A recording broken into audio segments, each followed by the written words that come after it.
ராசி மற்றும் லக்னக்காரர்களுக்கு இந்த ஆகஸ்ட் மாத பலன்கள் எப்படி இருக்கு? ஆல்ரெடி கும்பம் எடுத்துக்கிட்டீங்க அப்படின்னா நிறைய தொழில் முயற்சிகள், தொழில் அப்கிரேட் பண்ணியிருப்பீங்க, நிறைய பிரான்ச்சஸ் ஓப்பன் பண்றது.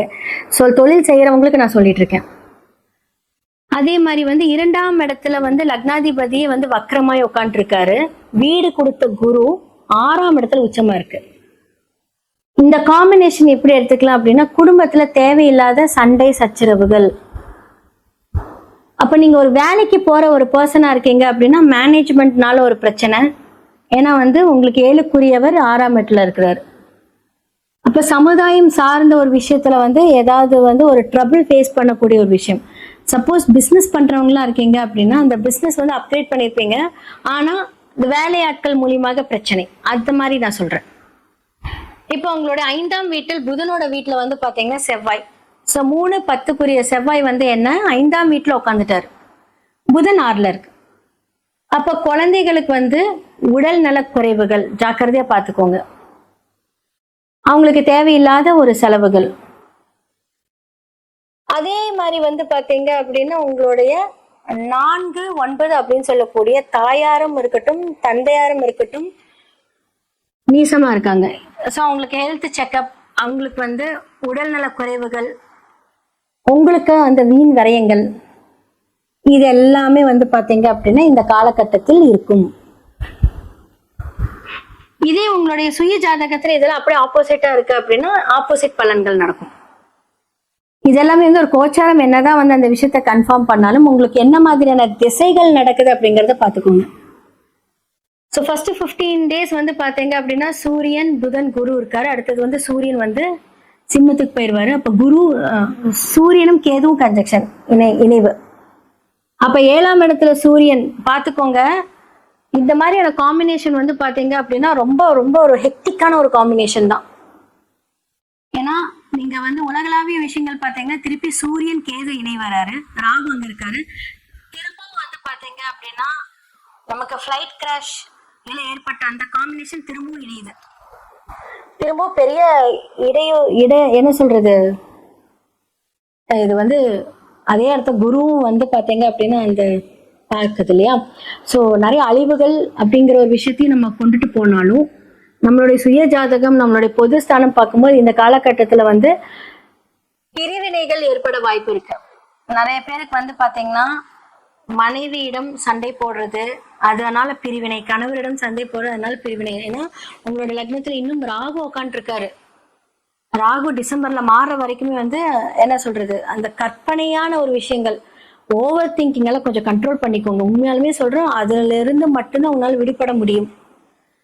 ஓவர் திங்கிங்னால என்ன ஆகும் அப்படின்னா உங்களுடைய ஆப்போசிட் சைடு, உங்களுடைய பிசினஸா இருக்கட்டும், உங்களுடைய மனைவி கணவரா இருக்கட்டும், சமுதாயம் சார்ந்த ஒரு விஷயங்கள் மூலியமாக பாதிப்புகள் ஏற்படாம தவிர்த்திருக்கலாம்.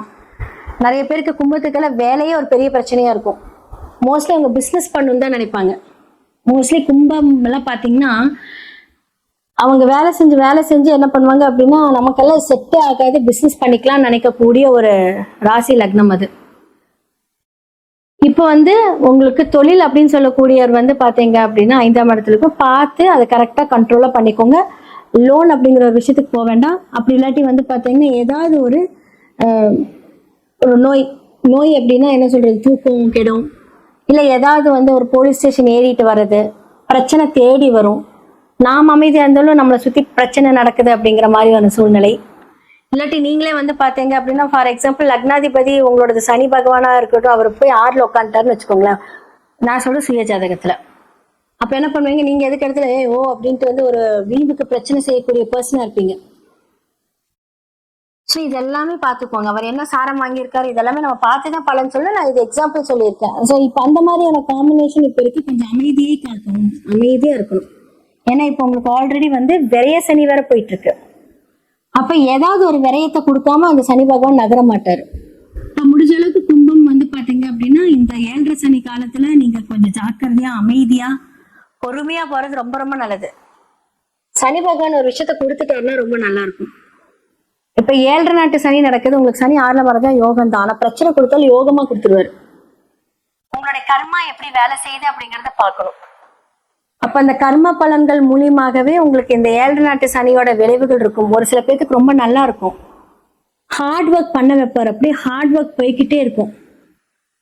அதன் மூலியமாக பாத்தீங்க அப்படின்னா சில பேருக்கு நீங்க செய்யற ஹார்ட் ஒர்க் நடக்கும் போதே செருப்புலாம் பிஞ்சிரும்.